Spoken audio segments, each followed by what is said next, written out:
Scoop Slam Podcast.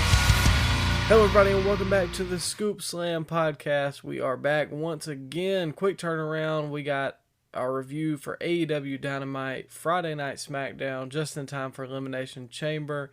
I'm Micah, your host, and as always, I am joined by Satnam Singh's biggest fan. He's trying to learn French for the Scoop Slam Podcast. It's Ryan. Yo, Micah. Good to be here with you, man. We always do our best work here at 1 in the morning. Well, I mean, you know. Bro, we'll be sending whole paragraphs to each other at 2 and 3 o'clock in the morning sometimes. This is when we do our Should be like deepest that. thoughts. This is when we have our deepest thoughts right here. Mainly about CM Punk. And speaking of, I'm fixing to open up my thoughts about AEW without CM Punk. Oh, I thought we had some breaking news on Mr. Punk. Oh, I wish. I wish it was him coming back, because they desperately need him. Well, we had a little Jericho shout out to One Phil Brooks earlier this week. You never know. That's it. Man, he had to be drinking again. There ain't no way. Is he ever not drinking? His cruise was last week, I believe. You really think he put down the sauce at any point on that cruise? Probably not. Probably. What's the saying? I don't even know. It's 1 in the morning. You know, it's just give me a break, man. You know what? He's starting to look like that air fryer again too. Have you seen his gut, man? Jesus Christ. I remember you saying that to me last week. It's coming back. He better slow his roll on the mimosas. He probably saw Triple H is in charge, so he figured he better start eating again because he has no shot of coming back under Triple H's WWE. You don't think? No, ever. Not at all. He could probably con Vince into writing him a check, but I doubt very much so that Triple H would want Jericho back. Well, I mean, shoot, he's got like a 10-year contract with AEW or some preposterous type deal. He's probably signed until he's like 60 or something. How's that possible? How did he con Tony Khan into giving him that contract? Well, if you listen to Ariel Helwani. Oh, Lord. But we'll touch on that a little later. Yeah, we'll get to it. Well, we're going to go ahead and open it up. That way, we can get the ball rolling with AEW Dynamite. This was the February 15th, 2023 edition of AEW Dynamite. And we opened the show up with a memoriam to Jerry Jarrett. And his son opened the show up with the Jarrett entourage facing Orange Cassidy and the Acclaimed and Billy Gunn. This match, it was here. Yeah, I'll start us off. If this is your first time listening to the Scoop Slam podcast, we got a new format that we're trying to install, and so far so good. So we got our scoops and we got our slams. You may have listened to other podcasts that got their ups and their downs of certain things. Our scoops are our ups. There's a lot of R's. Our slams are our downs. So you get the gist. Scoops, good things. Slams, bad things. I'm going to start us off with the scoops. And I must say, Satnam Singh impressed me in this match. I know he didn't do a whole lot. But from what he was doing, it wasn't half bad. He's a little more mobile than I was expecting to start off with. Okay, let me counteract that because that is actually a slam in my book because I thought he did not look good at all. There was one spot where I forget who he picked up, but he tried to throw him into the corner and then like completely missed the corner and looked like the guy he threw like took a very hard bump. So I don't know, man. Singh just did not look good in my opinion. And his gear sucks too. What kind of gear is that? It's a little weird. I mean, I won't lie, but I don't know. What's up with all these Giants gears lately? Like back in the 90s, I know we got our nostalgia glasses on here, but back in the 90s, I don't know, Giants kind of had better gear in my opinion. Now you got Almost dressed like he's going to the club, and you got Satnam Singh wearing a tank top and and leather pants. I don't know, man. It just didn't work for me. I mean, you didn't even mention the worst one, which is old Braun over there with Yeah, the red skinny jeans. Yeah, come on, his man. vacuum sealed skinny jeans. How's he Um, how's he put those on? I have no idea. Anyways, well, Satnam's gear kind of reminds me of what Omos first wore. You remember when he was teaming with AJ? They're kind of similar. Oh Lord, don't wish I'm that not on me. saying that it's good, but I'm just saying the gear is similar at least. Um, They kind of wrestle similar too. hmm, Immobile. I don't know. I give Satnam the plus on that one personally. That's not a low. That's not a high bar to jump over there, It's not. It's not. Well, I'll let you go ahead with your one and only scoop for this match.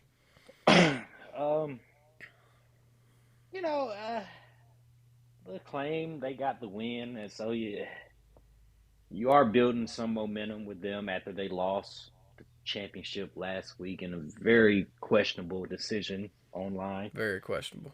Very questionable. We didn't get a chance to review that show, but mm, uh, rebuilding them slowly but surely for the pay per view, and I do think they're gonna win the titles back at the pay per view. So it's good to build some momentum with them early on.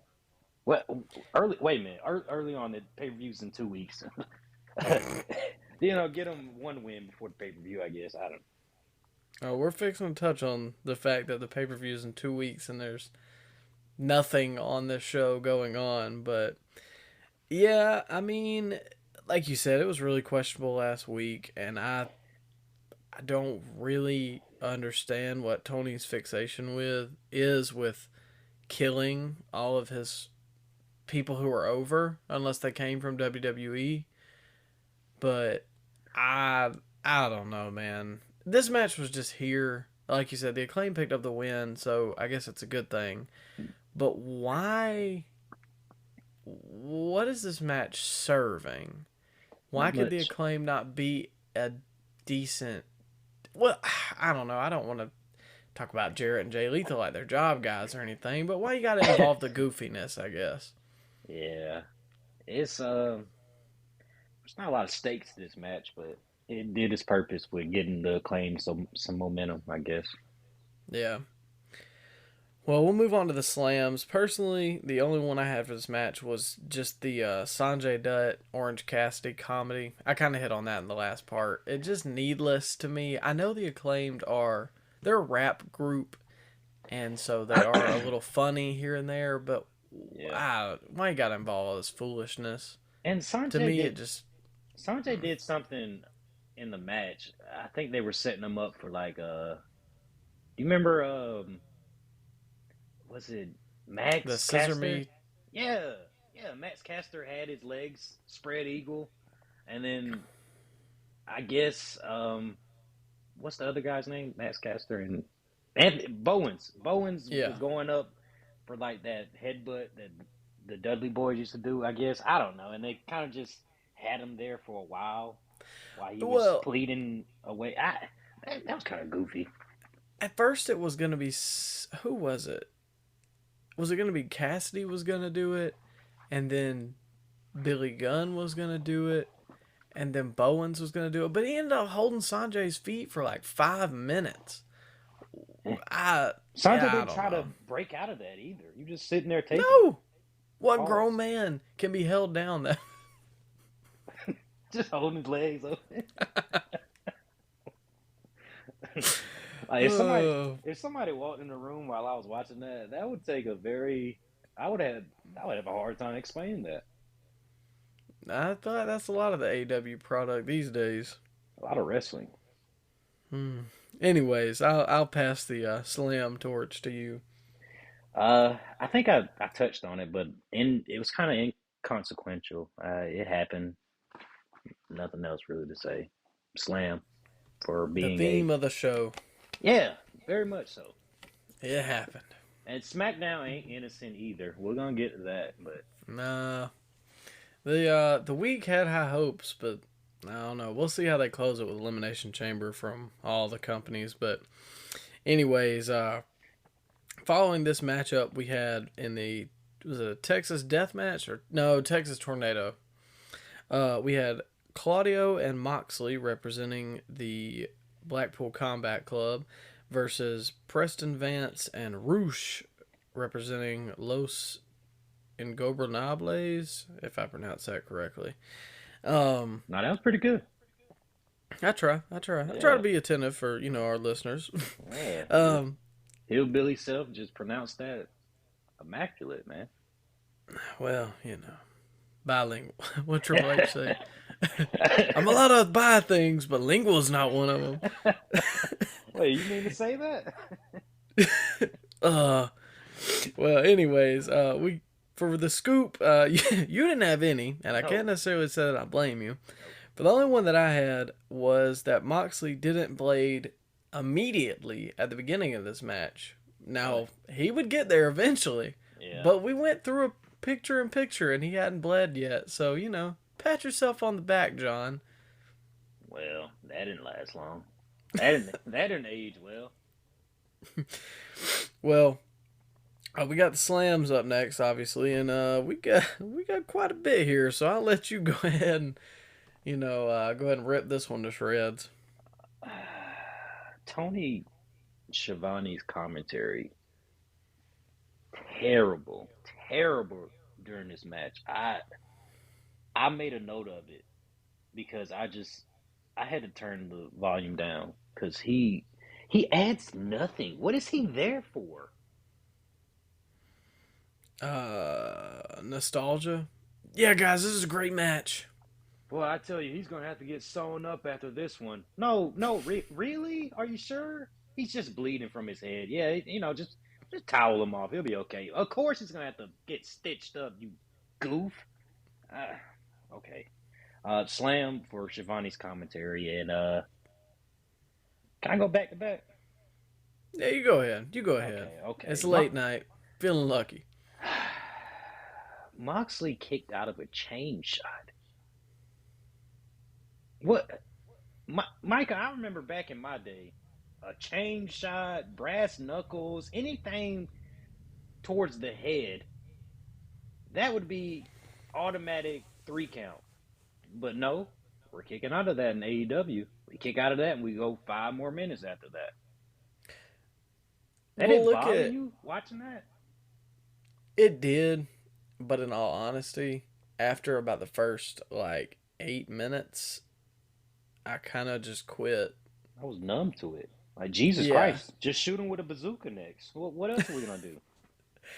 I don't even mind the hardcore wrestling and the blood and the stuff like that. Like, that's not my issue, and a lot of people get hung up on that. Oh, you don't like blood? Well, you're just a WWE shill.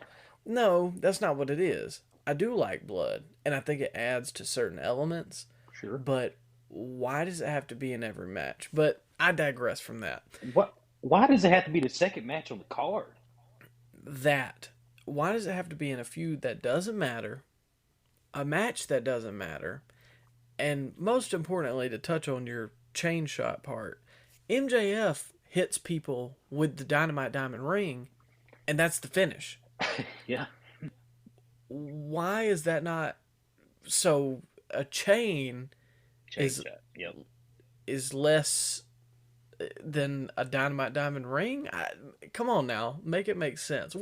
Who are producing these things? I'm getting riled up, and I'm not even at my point yet. But you remember? I don't understand. You remember when MJF hit Regal with his nuts, and he was down for an entire picture-in-picture. Like, they had to stretch him out there. Isn't that how MJF beat Moxley? Yes. Oh, chain shot or brass knucks? Knucks. Yeah, he did. Beat him. Knocked him out. Cold. So what's the difference between the knucks and the chain shot? Well, you see the knucks are brass, Micah, and the chain is I don't know, man. Aluminum foil. Hey, and you know what? What's up with Preston Vance, man? What the heck is wrong? Okay. This is a big AEW problem. They turn Preston Vance heel, Mm-hmm. He turned on his brothers, the Dark Order, right? Yeah. You could call him that. Okay, they were together for the entire inception of Dynamite. They were there, so they've been together Yeah. for multiple years. There was a -1 was there, if I'm not mistaken, because I took a little sabbatical and I didn't really catch the weekly shows as much. But I remember seeing something about this. He turns on him. There's no follow up. They don't ever mention it again until Preston Vance cut a 60-second promo. I think it was on Rampage, but he explained himself, and the Dark Order just didn't care after that. Like, you traumatize this young child, and you just don't even care about it, and you let it go, and there's nothing else to say about it. Like, what, who did that help? Why turn him if you don't have a story for him on the aftermath? I wish I had an answer for you, but I don't. I think most of it happened on Rampage. But there was no follow. Like, Dark Order just didn't care after that. They didn't mention it ever again. Uh, there's no explanation. I don't. Now, is Vance better out of the Dark Order? Yeah, because it's Okay. a rotten gimmick in 2023. I'm sorry. I know it's not Brody Lee's fault. It's just the way it's been treated. But I do agree with you. How did he get out of this, and why is it just like, oh yeah, he's okay. He can go do his own thing. But so He you just, get you, pissed in Brody Lee's son's mouth. But oh oh, well, it's fine. is that legal? Oh well, no, but So you get the gist.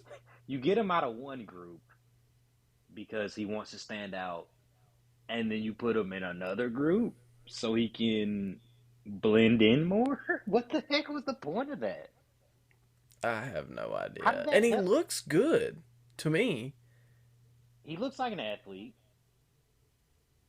The only time I've seen him talk was that 60 second promo he had with JR. He didn't really. I mean, he didn't say anything egregious or say anything that stood out.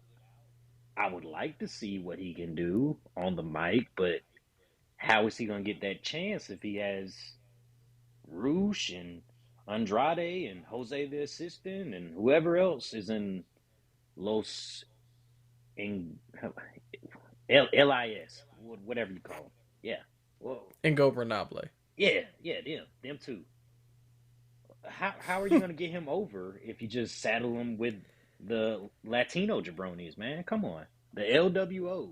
He just saddled with the LWO, man. I don't know. Like, I mean, I guess you can look at it like he's in a bigger spot now than he was, but how Is he? much bigger? Well, I mean, he's fighting Claudio and Moxley, but it's preposterous to me and we'll get to some of this later with the whole Dark Order and Page and Moxley. It's crazy to me to think that Preston Vance is on these two guys' level. Roosh, maybe. Because he's got a look. And I know Vance does too, but I don't know, man. It's just. I'm going to go ahead and get to my slam. Because Oh yeah, we'll be doing this all night. this is just on the TV. There's no true story. You should not have to make up for the story. You should be able to watch it on the TV. The commentators should not have to mention, oh well, guys, do you remember Preston Vance and John Moxley had a match when John Moxley was attacking the Dark Order back in 2020, and so there's a lot of unfinished feelings here. Like, shut up. That's not relevant now. That was years ago. Give Yeah, me current storylines, reasons to tune. Why would you watch this? This was the most skippable Dynamite in the world. Nothing pulled you in to watch it. When I had to watch Dynamite this week, nothing made me want to watch it. And that's horrible. I used to be in anticipation every week for Dynamite. and there was nothing this week pulling me to watch it. And there hasn't been for weeks. And I'm going to go on a rant here. You know what? I'm just going to do it. All right. People online people online have been saying, oh, well, even Tony Khan himself, well, they've been having great Dynamites. This is just a one-off. You guys are always at the throat when it's just a one-off. It's just one bad show. Why are you guys so mad? They can't hit home runs every week. It's not just one bad Dynamite. Dynamite has sucked. Dynamite has been awful for weeks. And people just are too sugarcoating the product to realize it. And I'm a pro WWE fan. And WWE has got them up against the cage right now, and they're bloodied. And I'm not saying they're not going to get a TV deal, or they're going to get, canceled, or Tony Khan's going to have to sell his company. It's not what I'm saying. WWE is like raping them in the ratings and attention and everything. And I know it's WrestleMania season. I understand that. AEW's had an established March pay-per-view for 3 or 4 years now? You know this is coming. You know it's Mania season. I don't understand. Why is Tony Khan's booking so just thrown against the wall and see what sticks? And I seen a guy on Twitter. I wish I saved it, because this was like one of the biggest things I have an issue with right now. If this was a bad Dynamite, December 17th or November 25th, even like January 7th, I know there's just random dates. This is 2 weeks before the pay-per-view during Mania season. And there's nothing truly going on, minus like 2 feuds. And you know what? People say that Tony Khan doesn't put any effort into Rampage. Tony Khan doesn't put any effort into Dynamite lately. We're just booking matches at this point.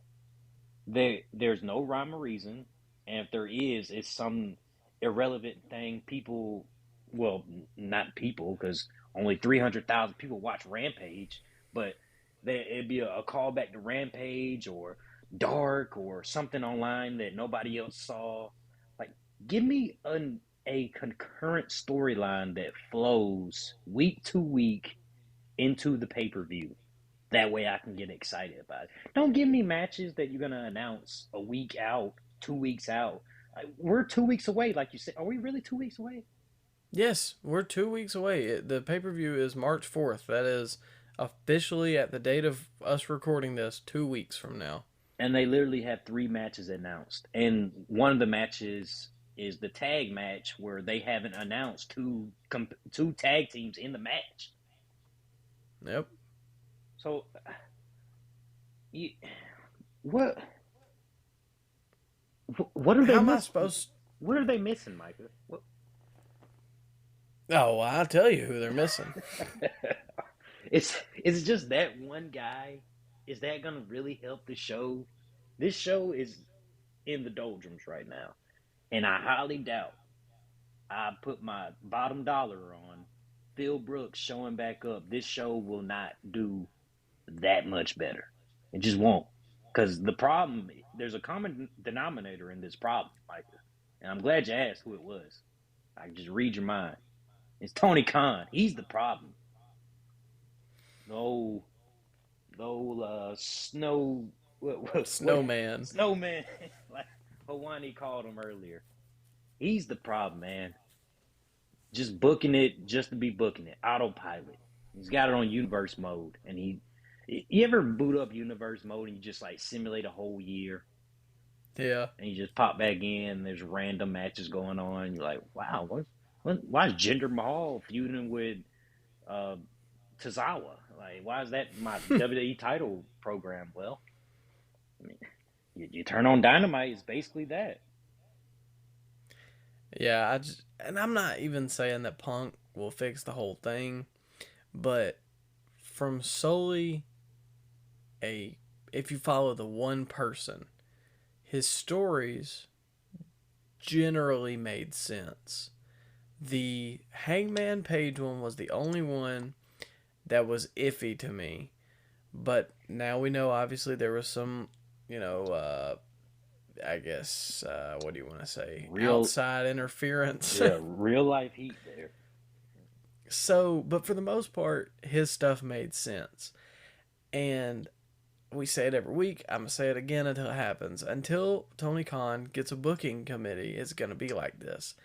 And people don't understand because they're like, oh my God, Takeshita versus Preston Vance. That's such a dream match, guys. Dream matches sell. But dream matches don't sell if they don't have a story to go with them. I don't want to see Kenny Omega versus CM Punk on a throwaway Dynamite. I want to see Kenny Omega versus CM Punk at All Out. And I'll pay $50 to see it. And I'm not saying you can't book meaningful matches on Dynamite, but I'm just saying just matches for the sake of having matches doesn't work. It doesn't. And it doesn't work trying to build up new stars. Like you said, oh, Takeshita versus Preston Vance. These are two future megastars. Like how? Just by having matches every week? Jesus Christ, give me a promo. Why would I care about these guys? Why would they be? How are they going to be superstars if you're just having freaking matches every week? Look at old Garcia and Yuta. How'd that project turn out? Yuta came out looking like he just came from the gym, like, and got no reaction. I thought Takeshita was on the Blackpool Combat Club side, but I guess Yuta's back now. So, oh well. And you know what? I'm gonna close it up with this because I mentioned Garcia, and we weren't really doing episodes during all this. You remember that whole like just huge story with Danielson and Jericho and Garcia for months on end? about which side he was going to go to? Yeah, I remember that. What was the point? Well, That wasted everyone's time for months because right now he's worse off. He's just like every Jericho feud. He's worse off now than he was then, and that's saying something because he really wasn't anything before. now he's just a background character like he was earlier. What? He beat Bryan Danielson too. I know. Like, not Bryan Danielson doesn't. He doesn't just lose to any Action Andretti. I mean, usually his losses are from named people, but he lost to Garcia, and then Garcia did nothing with that momentum at all. He's just back to being Jericho's stooge. So I mean, this is just where we're at, and Jake I'm not Hager, gonna sit here. and Jake Hager sucks too, by the way. I just want to throw that out there. I don't know. And he likes that hat. Oh God, I don't know if we're gonna cover that promo, but that I want to turn the show off after that promo.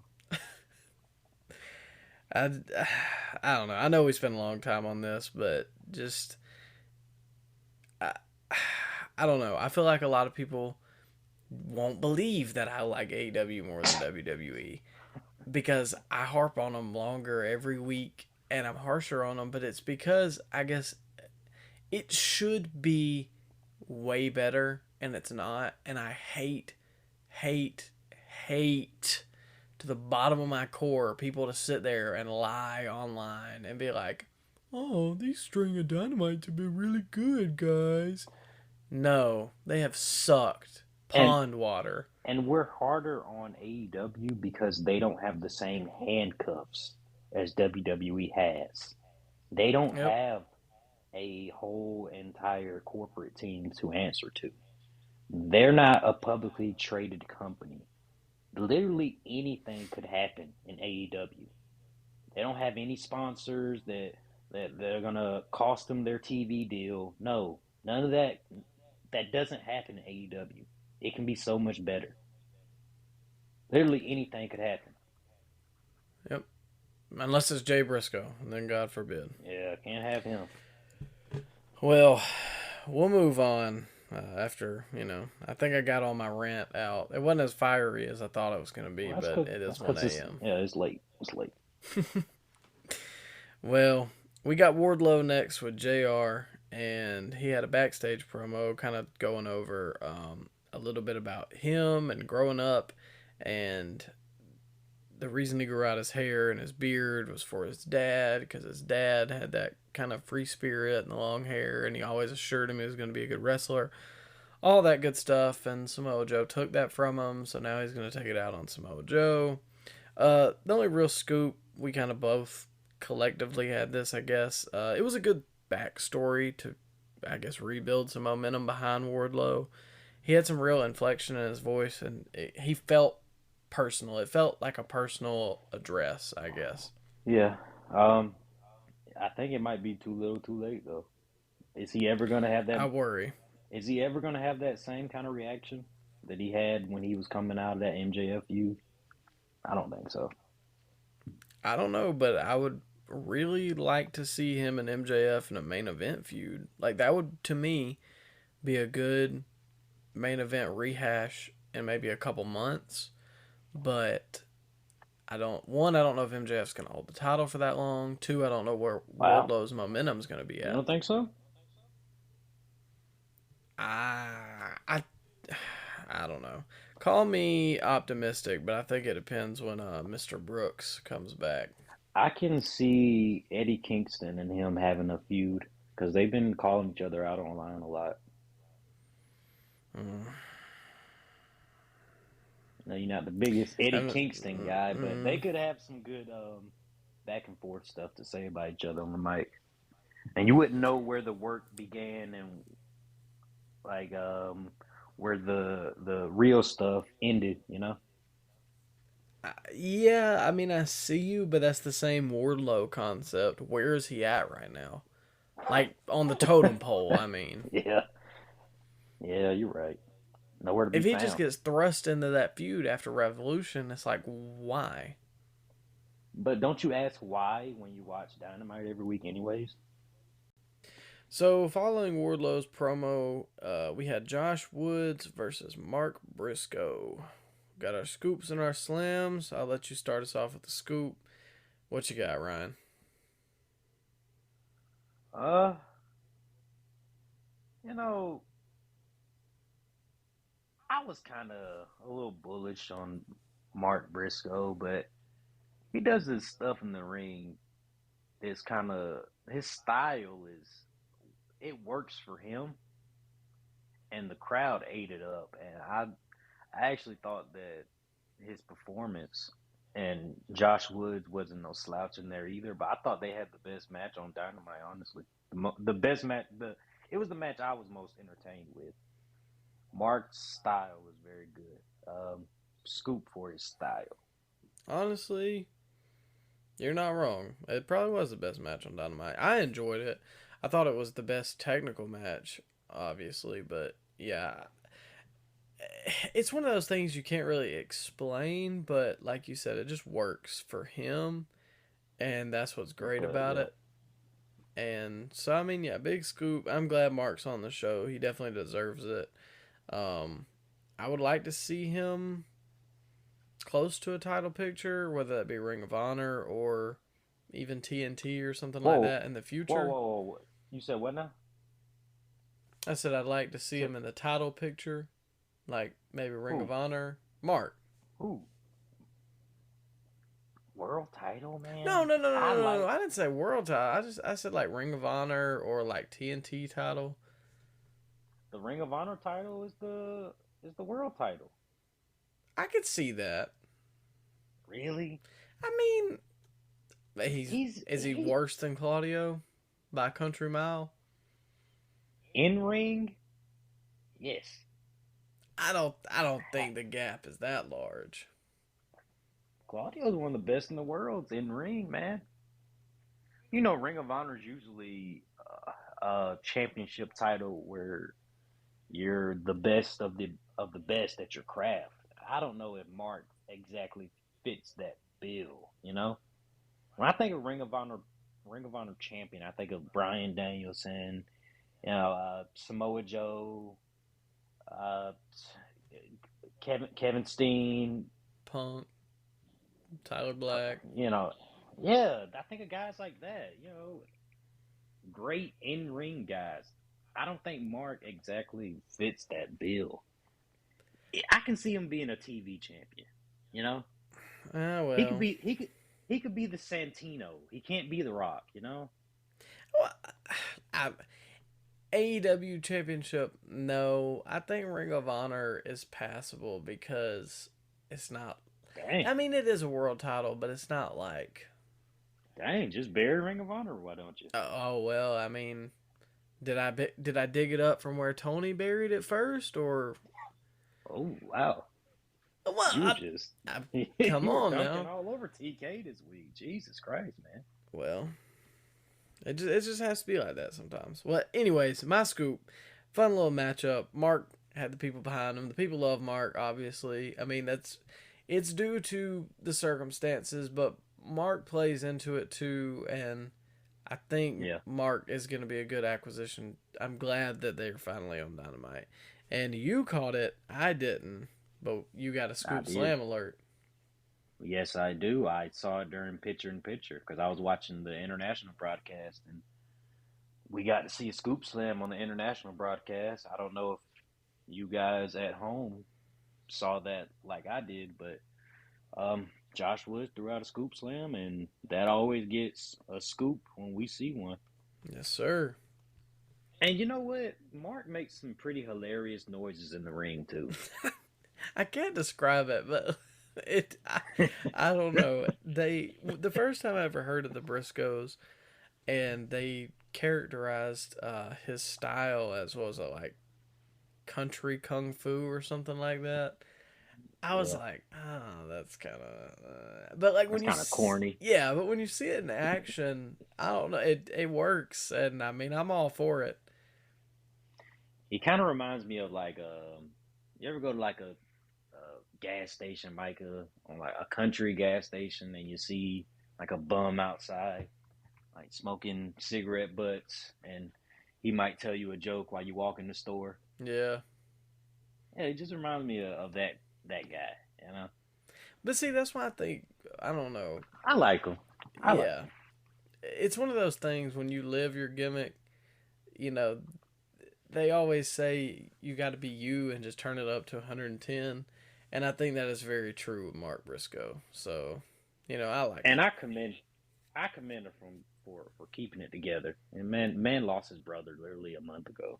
Yeah, you ain't kidding. Yeah, He's a strong dude, and I legit, other than the viewing, or not the viewing, but the service they had, which I didn't watch all of it, but I seen some clips. I haven't even seen him, get horribly torn up emotional. about it. Yeah. Yeah. Well, you did have one slam for this one, but obviously not against Mark. But I'll let you go ahead with it. Bro, just something bothered me watching the match, and it was, I thought of this before, but why does everybody have to be in a freaking group? Jesus, can somebody be on their own? It's part of TK's booking. I think it was. It used to be worse to me. I don't think it's as bad now. Feels like everybody's part of the group, and then everybody's having to run in, and everybody's getting beaten up in the back by that group, and then another group gets jumped. It feels like every other match, back to back. And then you got the crowd expects to run in at this point. Yeah, I It's mean like it. they're always looking at the backstage at the entrance, waiting on somebody else to run in. Well, when it always happens, it loses its luster. Why would you not be expecting it? You know what I mean? It happens every Yeah, week. It happens every I'm tired match. of it. I'm tired of it. Slam, big slam. I agree. But I mean, in all honesty, I think you might have paid more attention to this than I did. Just the entire show. A lot of it, I mean, it was just on. Hey, I'm not trying to like just kill the product. I don't know. I had a headache while I was watching this, and this didn't help. And I don't just nothing. I didn't care. I don't care about any of this. I really didn't, other than MJF. yeah, that's yeah. It's not a hot statement. Um, Let's see. After this, we had the Adam Cole sit down where he did his best Tony Khan impression of saying a lot of words and them not meaning anything. Bro, did they really have no plan when they brought him back? I don't I don't know. I heard not rumors per se, but I guess talks online that it would be a good pairing because him and the Kingdom used to be a tag team, or not a tag team, but a group faction, whatever. But I don't know. Give me something to like look forward to. You know he's gonna be at Revolution apparently, but what are we gonna see at Revolution? Who cares? Hey, bro, his hairline is starting to fade a little bit. You notice that? I mean, I I Man, didn't, man, his but forehead, man, his forehead is massive, and it's coming from a guy that has a big forehead, bro. well, Jesus. if we had a sponsor, this would be a perfect pan. But sadly, we don't have any hair keeping sponsors. Was it We Keeps? don't have keeps. We could have like a AMC sponsor. You could screen a movie on Adam Cole's forehead. I don't think it was that bad. Oh, I didn't notice it that much, but I mean, I'll take your word for it. Yeah, look for it next time. You can't miss it. Just like his every time. I'm teasing. I like Adam Cole. Well, after this, we had the thing that the only reason anybody would watch this show, or the only reason I wanted to watch it. Old Maxwell Jacob Friedman was contractually obligated to be there. And he was cooking folks during the commercial break. Did you see that? I saw it. I was watching the international broadcast. I can't really quote it, but I'm sure you can find Well, it. I could. Yeah, I could if you let me. No, well, we'll refrain for the audience, but it's not PG, so if that's for you and your Ooh, taste, go look it up. But it was pretty funny. not for the weak. Not for the weak at heart though. No. I will go ahead and start us off, and I'm horribly sorry if I continue with the ums and the well next and this, that, and the other, but it's getting pretty late, ladies and gentlemen, and I'm just trying to have this episode out. The crowd was really hot for this segment, as they always are for the MJF stuff, even though the crowd kind of sucked all night other than that. But the people care about MJF, and it shows here, and it shows in the viewership, so there's that. And Oh, then, whoa, the viewership. The viewership taking a tumble since he no, became champ, buddy. I just mean his quarter hours are usually decent. Okay, I'm just teasing, man. I like MJF. You calling him a Shawn Michaels champ. Well, if the shoe fits. Well, I'm gonna pull your trick out, and I'm gonna hit you with two of them real quick. I had another scoop, and it was the Christopher Daniels inclusion here. He came out here and talked for a minute, and the end of it kind of got predictable, but I think it was random, and it added another element to this when it's kind of getting a little stale to me, but that's just my personal opinion. It was random, I'm not gonna lie, but I thought Yeah. it was okay. See, I'm gonna counteract you because I did not think this was good. The not Danielson, Christopher Daniels involvement. He just comes out, sucks off Brian Danielson, gives us a history lesson right there in the middle of the ring, and then, bro, it seemed like William Regal stuff. That was all the great stuff in this feud, and now we're just doing stuff on the fly now. They blew their load in the first 2 weeks with William Regal, did they not? I think you're right. I I, Oh, I don't have a counter argument.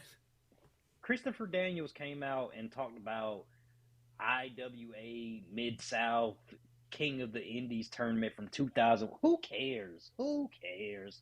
Why do we? What does that have to do with anything?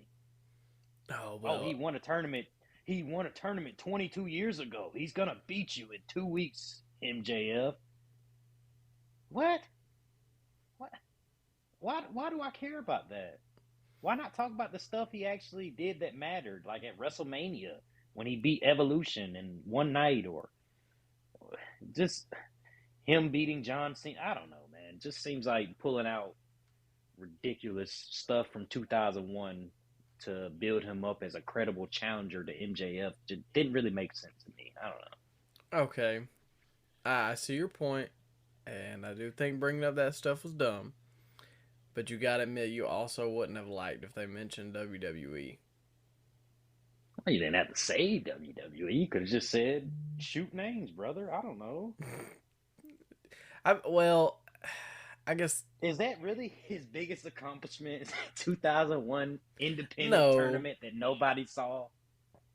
I mean, I guess you could easily say he's been to the biggest stage and conquered the biggest mountains and been to the top. Yeah. And you're just a small hill in his landscape.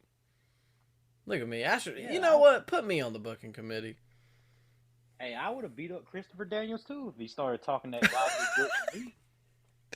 Oh, I'm serious, man. MJF had all the right in the world to lay him out. Should have did more. Should have left him in a bloody pulp. You know what? Bryan Danielson's a bad friend. Bro, he sent him out there to get beat up. Should have came out with him if he was right there near the stage. Isn't that what they all do? They all wait for something to happen and, I gotta come down and storm down. I mean, what didn't that happen to Takeshita the other week or something? Whoa. They don't just storm down there. You gotta hit my music first, and then we storm down there. Hit my music. Yeah, I mean, I don't know. This feud it's here. The whole thing. The whole show's here. It's on from 7 to 9. That's all that matters. It's lost me, man. This is the 4th time they've done the gauntlet stuff with MJF. They did it with Cody. They did it with Jericho. They did it with Wardlow. Now they're doing it with Bryan. Did it with Punk too, didn't they? Say. Oh yeah, Punk. Yeah, they did with Punk. So yep. Raw rolls on. Following this, we had lots of cages. Christian Cage. Oh, piss! I blew the whole gimmick. All right. Oh Lord. Brian Cage versus Jack Perry. I almost said Christian Cage. It is late. Versus Jack Perry, Jungle Boy. I didn't really write anything down because I didn't care because we saw this 2 weeks ago, and Brian Cage is. I didn't watch it. And Jungle Boy is. You said you didn't watch it? Yeah, I didn't catch this one. Did you at least see the ending? Oh, well, most definitely. I had to back up so I could see that. Yeah, I'll let you cover it. I know you're big Christian fanboy. You're a big Peep Show member. I am a proud Peep. Christian is and always will be the better member out of both Edge and Christian. It's always been Christian. He's always been the best member, but I digress. He came back, sling, beat up Jack Perry for what... You know what? Jack Perry's a coward for trying to beat up Christian when he had an arm sling in. You saw that? Yeah, I agree. You know what? Yeah, you deserve that. You deserve that beat down. You deserve to get maced. It's an injured man. An injured, almost elderly citizen. He's a cripple, and he's just trying to beat him up. How dare you? So you know what? Christian's back to save this show, and I'm all for it. Put every title on Christian. I'm not gonna lie. Other than the MJF stuff, I visibly was like, "Oh shoot, Christian's back! Thank God." There's something to look forward to. Because I like Christian, and the stuff he was doing before was really good. So, I mean, I'm all for it, man. I like Christian, too. Next up, we had the Mona Lisa. Oh, Lord. No, never mind. Never mind. That was last week. No, he did it this week, too. He did. I didn't write it down. I don't even remember what he said. Oh, he said, this was later in the show, but they were talking about some party that Stokely couldn't go to because Stokely was kayfabe hurt from Hook or something, and he said, yeah, and Ethan Page was like, yeah, and Isaiah had all the girls with him. He was like, yeah, and I had to make him go, uh, it's, what's this gimmick? What is this? Where did this You start? can't lie. I know it popped you, and as soon as he did that, I was like, "Oh man, I know Micah is having a field day with this." I'm not gonna lie, it made me laugh. It's a good chuckle. Did I say this on the last episode, or was this just me and you talking? One or the other. This is just me and you. Okay, I'll explain it again. There's a circle of wrestling where there's good things and there's bad things, and eventually you go so far past the bad that it gets too good because it's so bad, and that's just where the Isaiah Cassidy thing lies with me. I'm still at bad, but if you like it, that's all that matters. I mean, I'm not gonna say I like it, but I mean, no, you stand with what you said. When it comes on my screen, I at least am like, You turn the volume up. I try to predict when it comes up. I'm gonna buy you that shirt. No, I can't wear that in public.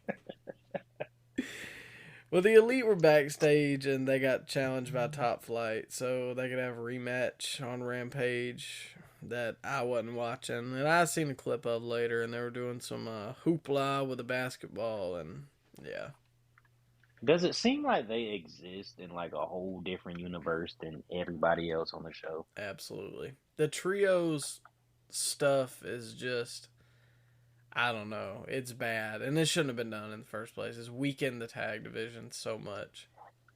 And you remember Cody had that same problem when he was in AEW. Yep. Well, if you read the dirt sheets, it might be headed where Cody is. I wouldn't mind if Omega could do some business, but I don't know about the Young Bucks. Old generation me. Generation, get out of here. Generation, I gotta get up to go pee when they're on the TV. Alright, that was a stretch, I'm sorry. Yeah, it's okay. Move on. Raw rolls on. Oh, alright. So, after this, we got Guy Liner versus Fake Cowboy. Yeah, Guy Liner versus Fake Cowboy. Or as Mox put it, the Emo Cowboy. Emo Cowboy. That's his nickname now. Yeah, that was honestly one of my scoops here, and my only scoop, because that was just funny to me that Moxley called him Emo Cowboy. Oh. Well, yeah, I mean, someone's got. If the shoe fits, if the cowboy boot fits. Bro, they made this man wear a box on his head for 2 years, and then they bring him back to do this.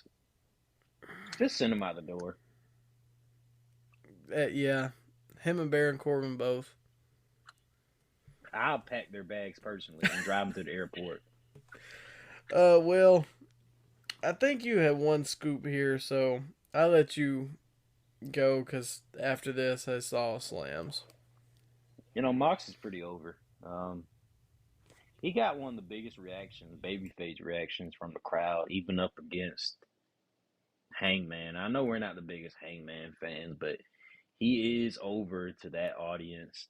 But it didn't seem like it when he was in the ring with Mox, because the crowd was 100% pro Mox, Yeah, and I think the disparity between the groups kind of hurt Hangman too.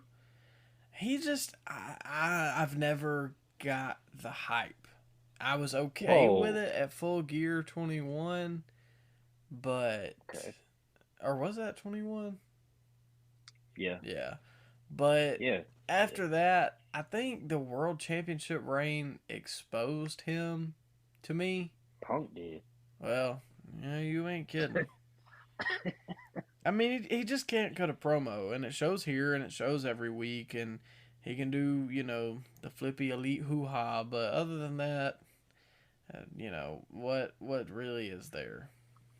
And it kind of hurt him when Punk kind of buried him on that all-out scrum, Well, good. Shouldn't be an empty-headed. Hey. I'll let Phil finish the rest. Tell us how you really feel, man. Oh, I'll tell you how I really feel.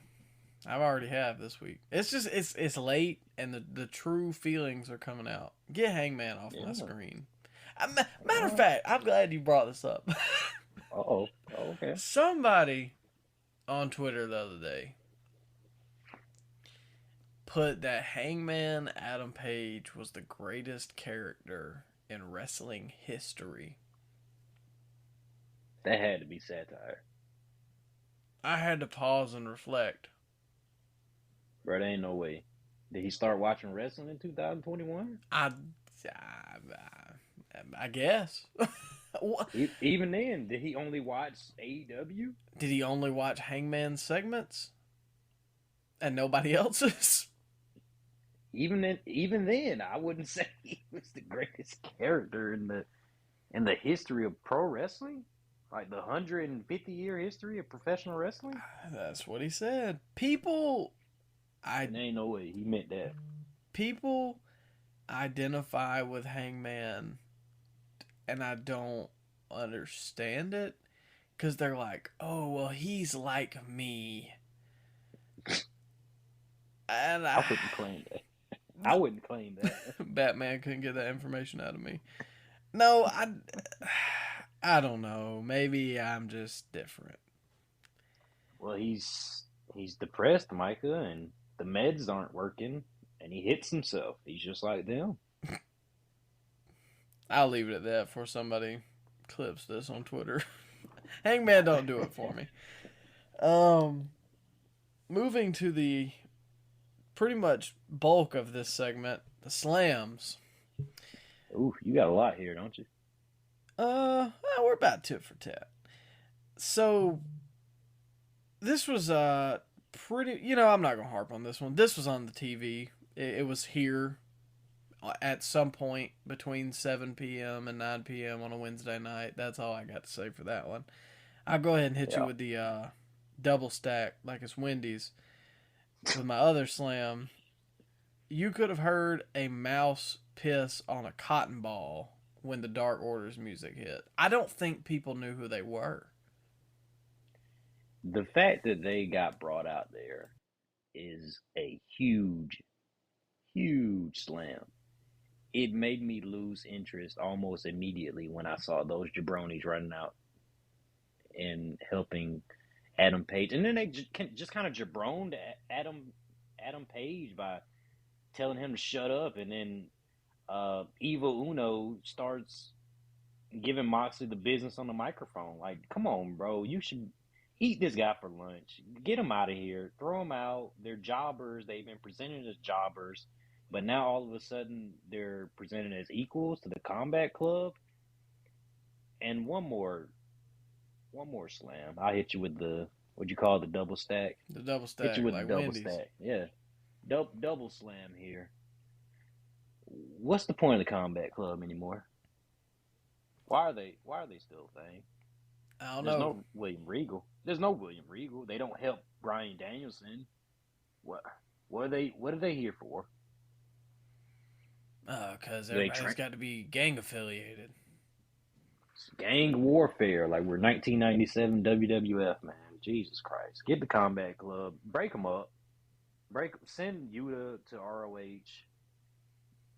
Send Claudio to the Nightmare Factory to train the next generation and get Moxley doing something else.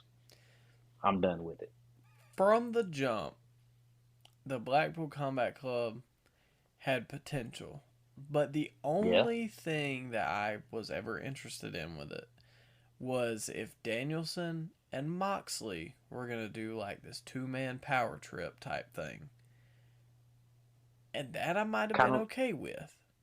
Kind of like what Sheamus and Drew are doing on SmackDown, you know? Yeah.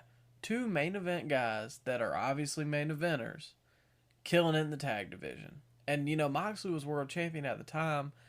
That was around the time that Swerve and Keith Lee were champs. And I'm not saying that they were bad champs. So I'm saying it was a weird transition type period for the tag titles. Because that was the Bucks had it for 2 weeks. And then didn't somebody else have it before Keith Lee and Swerve? Anyways, they could have had like Moxley be world champ and tag champ, and Danielson be a tag champ, and I think it could have worked like that. But where we're at now, especially with no Regal, Yuta, who cares? He's a dead dog. Claudio is okay, but he's got that stink on him. He's Moxley, bland.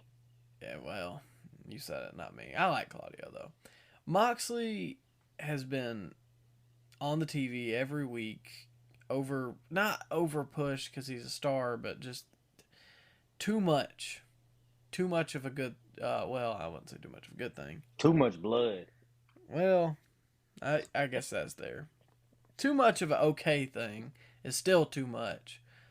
And Danielson's best friend is Takeshita, and the rest of them don't even care about him anymore.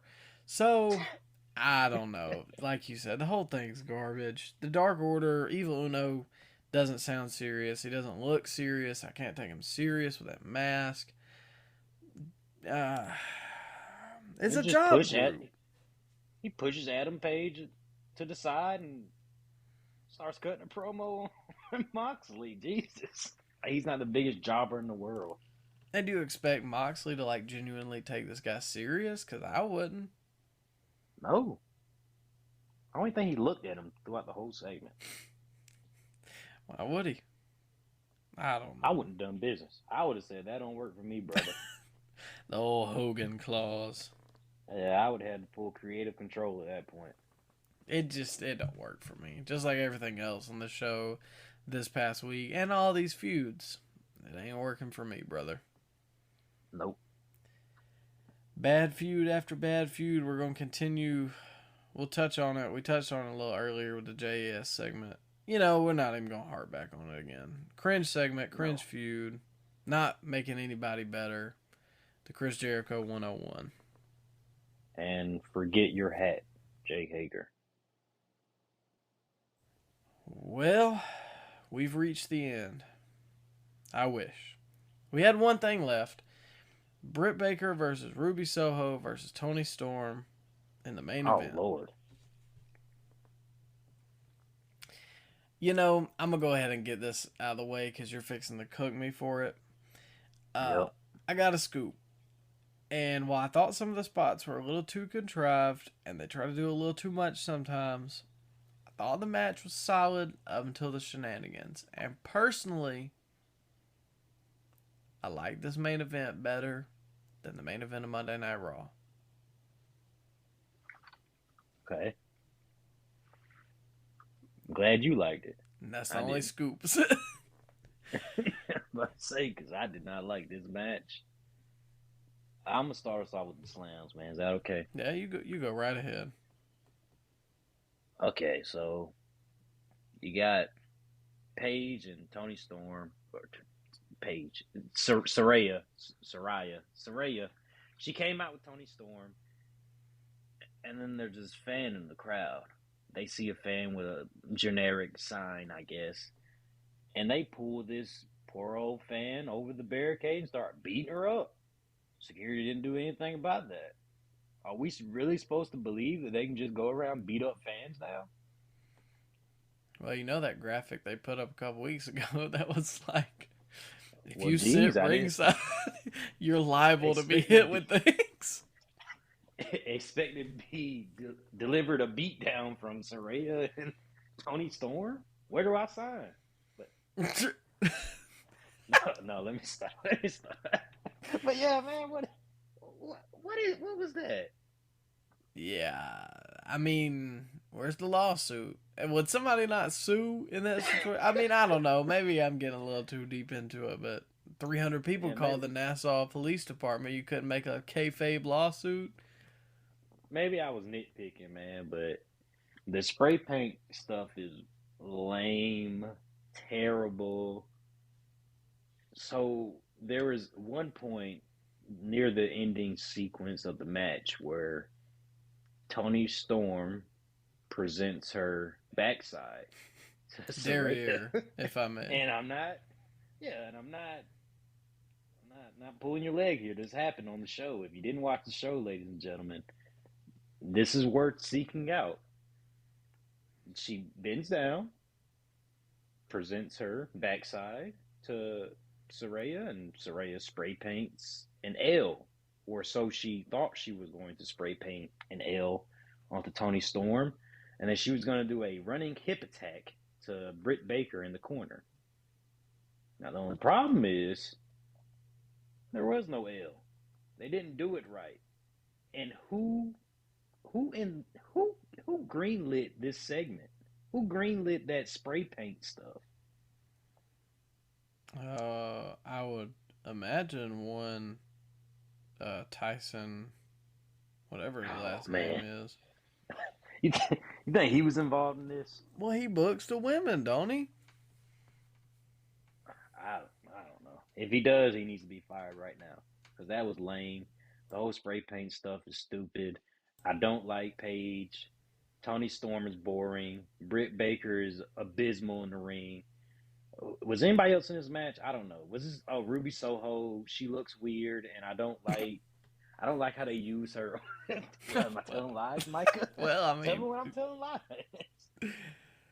The whole ending stuff where she is being pulled in two different directions, and she doesn't know what to do. Ruby Soho yells at what was it, Tony Storm and Jamie Hayter, and it just looks hokey, stupid.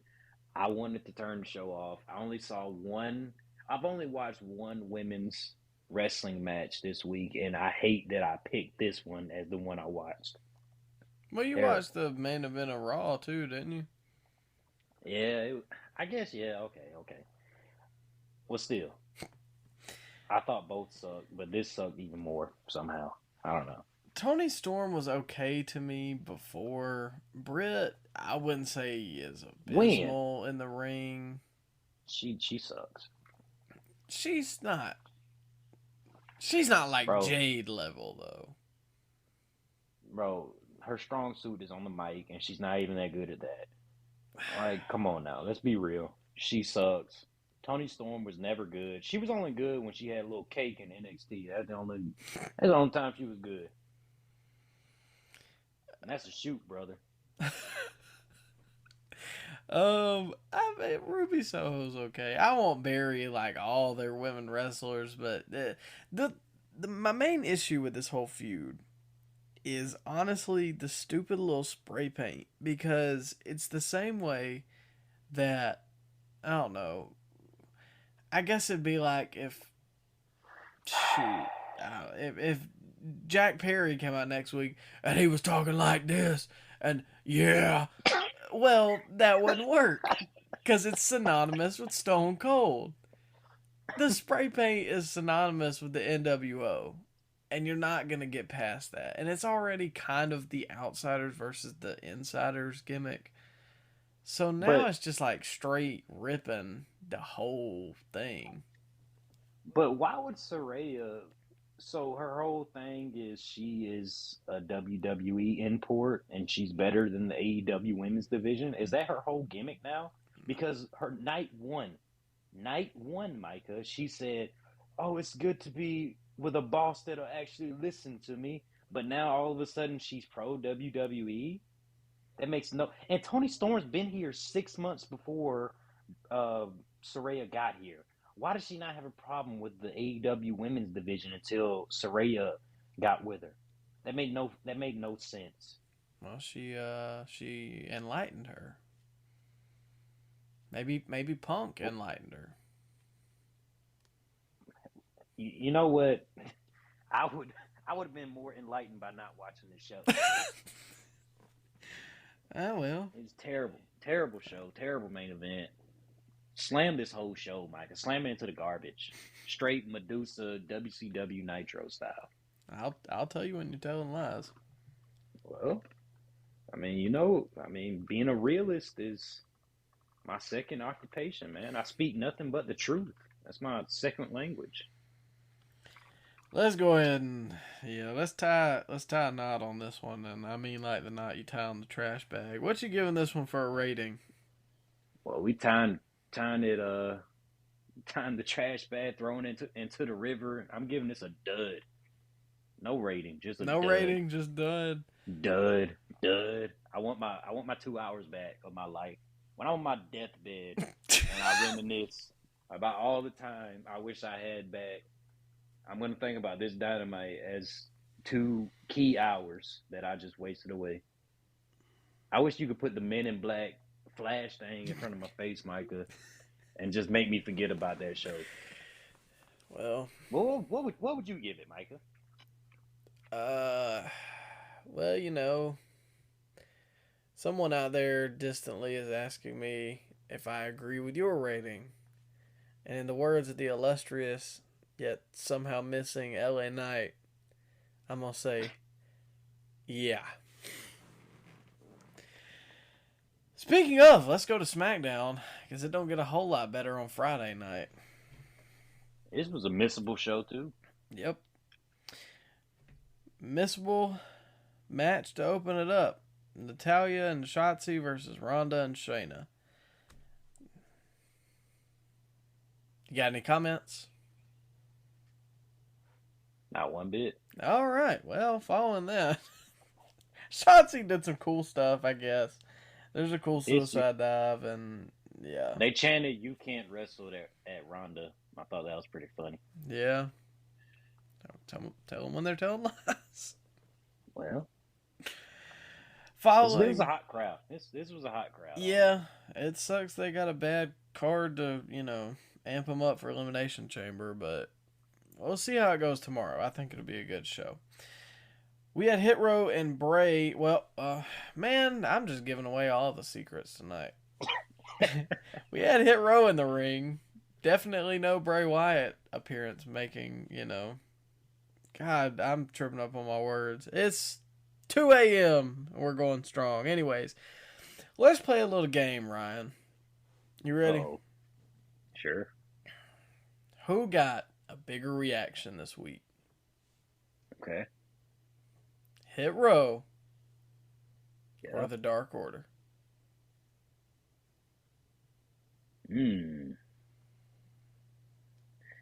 Gun to my head, and I gotta choose. I want you to just pull the trigger. I guess the Dark Order, man.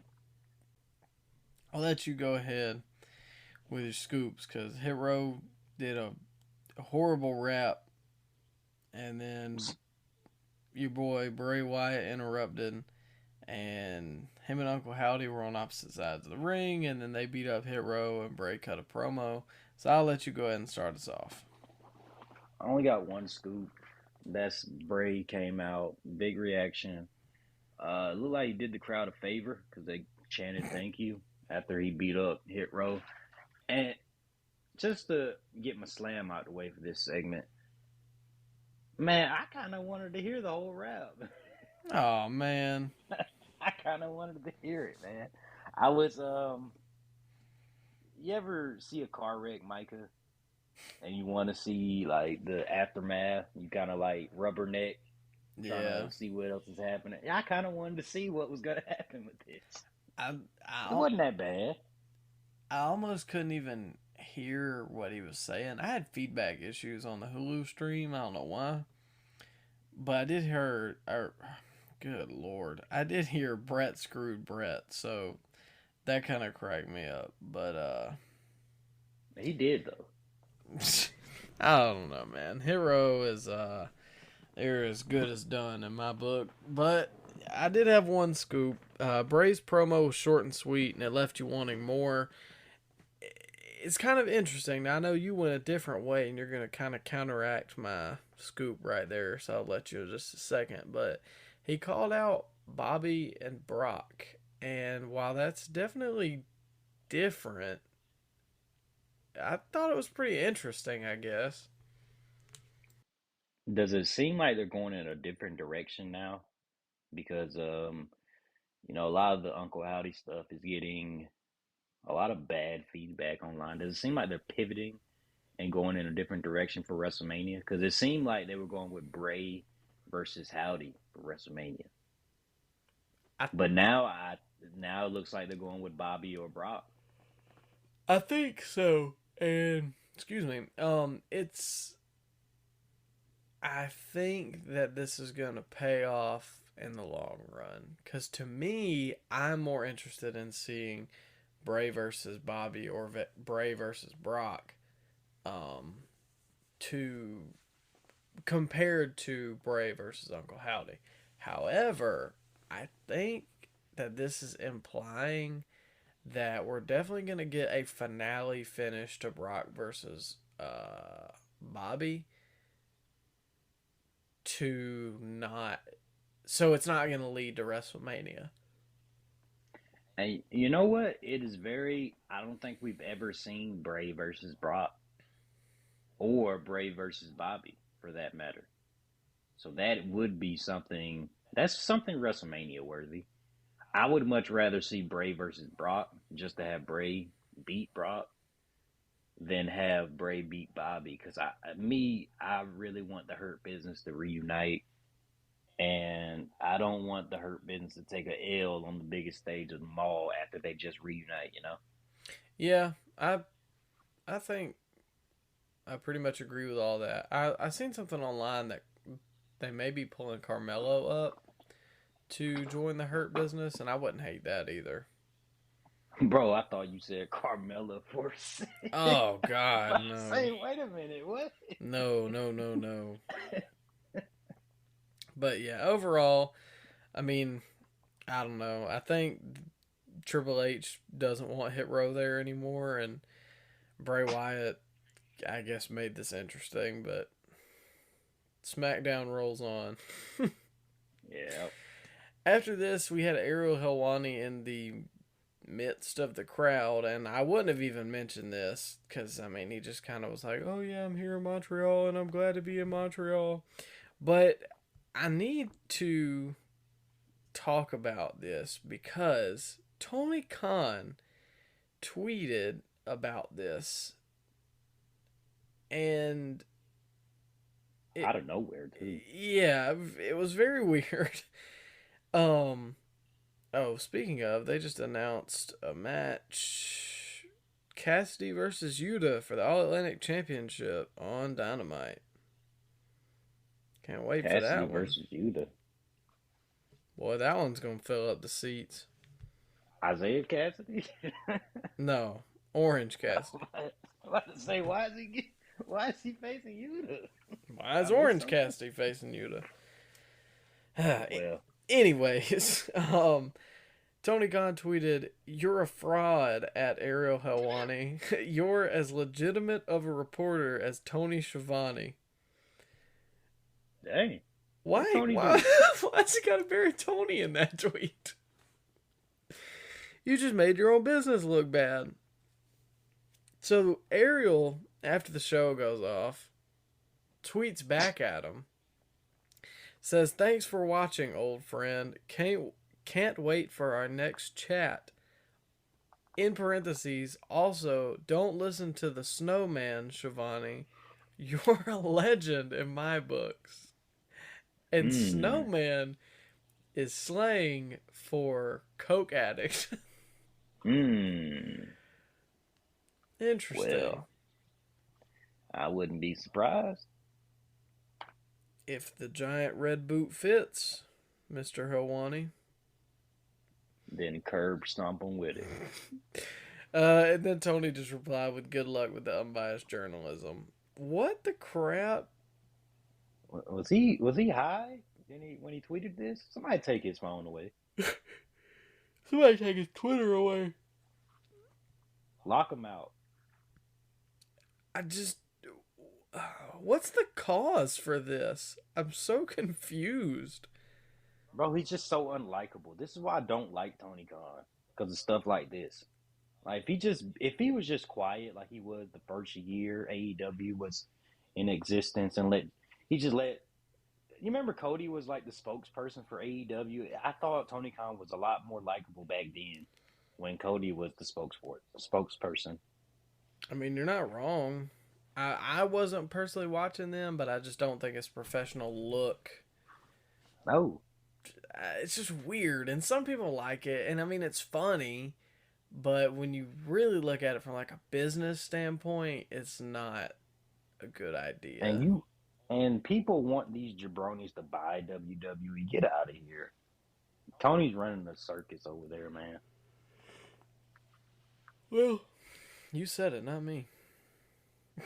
Had to be said. After the whole Helwani incident, we had Sheamus and Drew versus the Viking Raiders. This was actually a pretty solid match. Sheamus and Drew picked up the win here, which I was kind of surprised to see.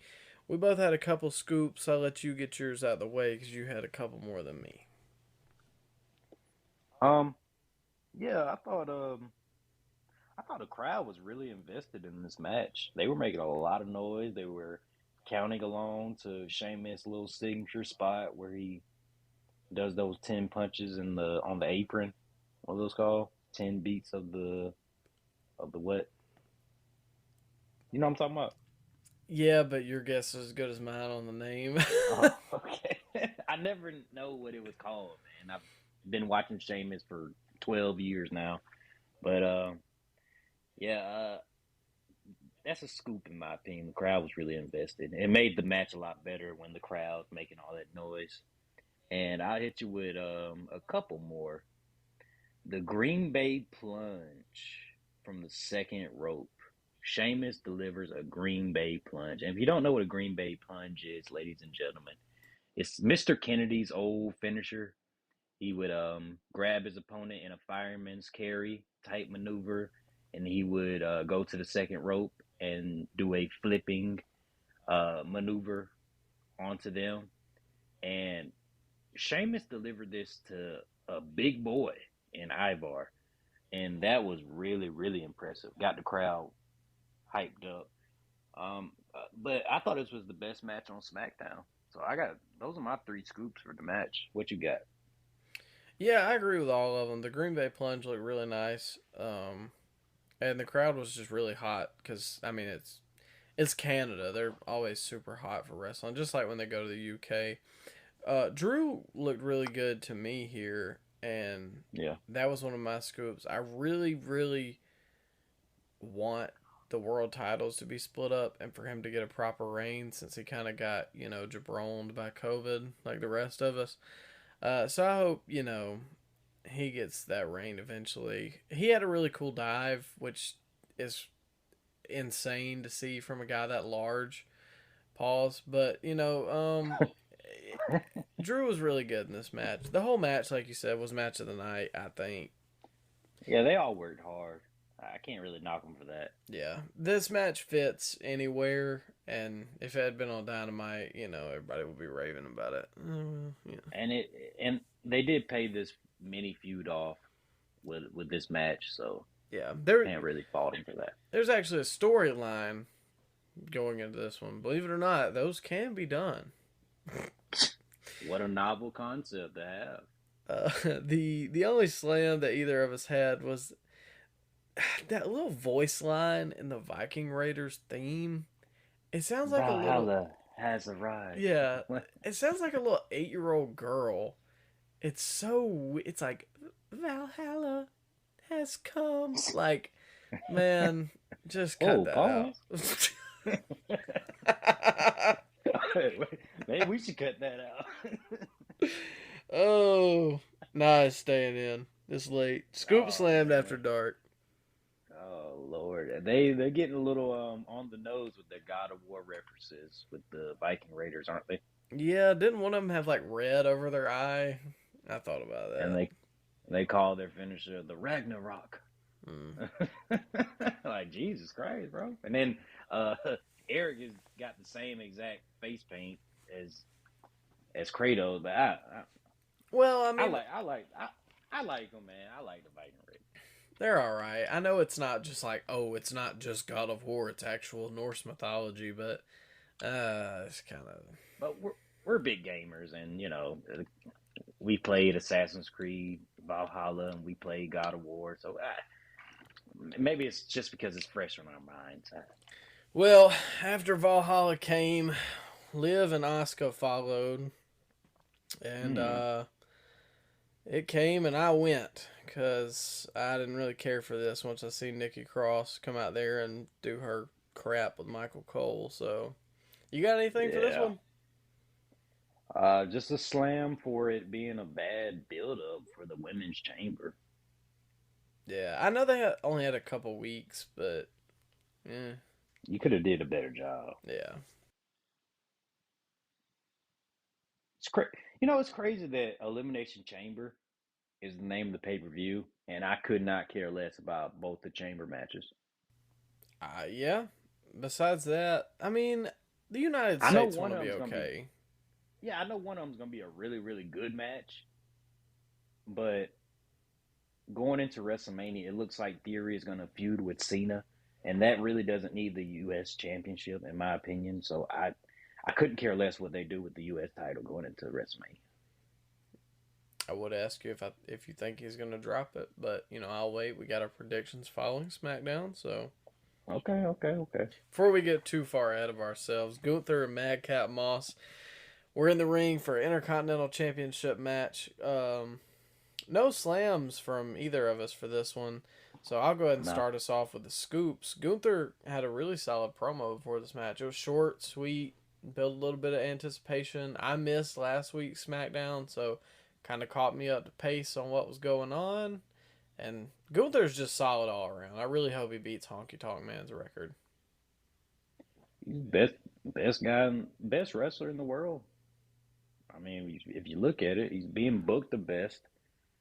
He he very rarely has stinker of matches. So, and he had a pretty solid match with Madcap here. Madcap impressed me. He got new gear. He's got to get rid of that name though, Madcap. But yeah, I thought he was pretty good in the ring with Gunther. He looked like he belonged in there. Yeah, the gear is good because before that, he just like a generic 2K wrestler. The hand tape I liked. But yeah, the name, even if they swap him back to like Riddick, I ain't really down for that one. It's it's a name though. I mean, it's like saying Shelton Benjamin. I mean, that name isn't that great, but that kind of works for him. I mean, if it's his name, it could work. Get rid of his generic rock music number 3 entrance music too. Well, I don't. Shoot, that's Can we all get a of little them. more creative on that? Oh no. Oh look, now Sami Zayn got a pretty good song. Yeah, that's true. They brought it back. Yeah. Speaking of the final segment of SmackDown, Sami Zayn in his hometown of Montreal, Mm. and he came out to his old theme song. I'll go ahead and say that because you mentioned it. That was one of my scoops. It was a great environment. I mean, he was over like the clouds. It's just, it was a great couple 5 minutes where they were giving him a standing ovation and everything. He got teary eyed for real. So he just said a little bit about Roman. He said a little bit in French, hyped up their match. It was a little short, personally, but we'll go ahead and get into it. You start us off, your scoop for the final segment of SmackDown. Oh, maybe God, the standing O was it was my scoop. I think you that was your scoop too. So the standing O and the fiery promo, I got those are my 2 scoops for this segment. He had a little short, sweet, simple promo. I would have liked to seen Roman on this show, but I guess hold him off and then he'll get maximum heel heat the next day. But yeah, Sam, you can't really complain about this segment. It really good. Probably the best segment they've had on SmackDown in a while. Yeah, I think it may have just been like a tad anticlimactic, like you said. That was my only like scoop or my only slam, and we kind of agreed on the scoops. The standing O was great, fiery promo from Sammy. A good segment all around. I do agree with you. I would have liked to seen Roman, even if they didn't have a face off. If he just came over the Titantron, even just to, I don't know, really, I guess what, like hammer it home, because it is the go home show before Elimination Chamber. And I felt like Raw nor SmackDown left you with that, like, dang, I've got to buy this pay per view this weekend. You know what I mean? Hey everybody, it's Micah here. Just wanted to let you know that we did record the Elimination Chamber predictions, but they did get cut, so if it's kind of a weird fall off right here, just know that we had some audio issues. Anyways, I will let the pre recorded me close you guys out for the rest of the show. Well, I'm fixing to acknowledge the back of my eyelids, ladies and gentlemen. It is 3 a.m. here, and we're still putting this show on. We hope you guys enjoyed this episode. We probably messed up a lot, and that's all right. But we thank you for joining us. Make sure to check us out on Instagram, Twitter, TikTok, at ScoopSlamPod. We're branching out. We got a couple new things coming out. And we will be back next week with the Elimination Chamber and RAW review show. I am Micah. He's Ryan. Thank you for listening to us. Hope you have a great rest of your day. Hope you enjoy the pay-per-view.